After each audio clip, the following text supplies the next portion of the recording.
elementary school teacher that every year would tear apart her room and build a haunted house for one day.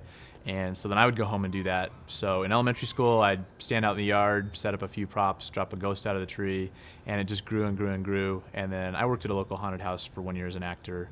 And then after that, I met up with Chris and Warren at the Asylum, and that was back in 2006. Now I do that full time. So it's been something where I've been able to take my love for the Halloween season and turn it into something that I can do year round. Warren Connard and Chris Stafford are the two owners. They're the founders of the company. They knew each other in high school, kind of separated after that, and worked together then after that at a local haunted house, and then decided to start their own back in 2002. So they started the Asylum Haunted House, and that ran. It's still running now. And then 5 years ago, decided to start a new venture called the 13th Floor Haunted House. I've just always been interested in movie effects, and I just always thought it was so cool, like what actually goes on behind the scenes. And then I actually met up with these guys on Craigslist. They were looking for a mask maker, and then it just blew up from there. Just went from making masks to basically doing most of the haunted house. We pretty much start working the next day after Halloween. We start planning. We start looking at what we're going to do next year, what worked, what didn't work, and then taking rooms that maybe they're getting a little older. Let's take that out and let's figure out what new set we can put in there, what new story we can add to the 13th floor. Last year we did about an 80% change, and it's a lot of construction, tons of design and meetings and tons of planning before we go into it. Between here and the other houses, I would probably say I used about 15 gallons of blood and somewhere between 40 and 50 gallons of latex on everything, props, costumes, sets, whatever else. So a lot of supplies go into it, not to mention paint too, gallons and gallons of paint, hundreds of gallons of paint.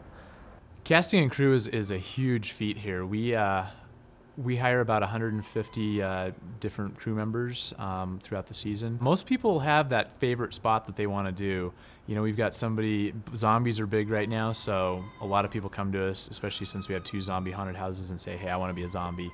Or, we get some people that come back year and year and want to do the same thing just because they love that. They might want to be, hung up in a freezer.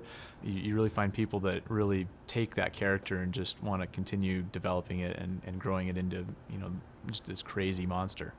In a film situation, usually an actor has, 5 to 8 hours in makeup. Here, it's probably about 5 minutes to 7 minutes a person. We have about an hour to get through 70 to 80 actors, and we glue on prosthetics, and the rest is just pretty much airbrush from there on out. Our overall theme for the 13th floor is what are they hiding on the 13th floor. So we take that and we look at different areas of the haunted house where we can create different scenes. So it's not all the same theme. You'd kind of get bored if you kept going through the exact same thing. So this year, one of the scenes that we added is a big ice cave. We have a full ice cave with an animatronic Yeti that rips a guy in half, and I was very satisfied with the end result, and I just think it's awesome, and I think a lot of people are going to be talking about it this year. We want people to have, a completely entertaining experience, whether they get scared, whether they're just entertained by all the sets and the detail. We want everybody going through to have the best experience possible. The biggest thing is that overall experience, no matter how they react to it, that we can provide that to anybody. Definitely come by this year to the 13th floor. It's going to be like no other haunted house experience you've had. We've spent tons and tons of time, and there's tons of passion that's gone into it, and you can't really get a treat like this anywhere else, especially in Colorado. So definitely come by. It's well worth the money, and you'll want to come back time and time again. It's totally awesome.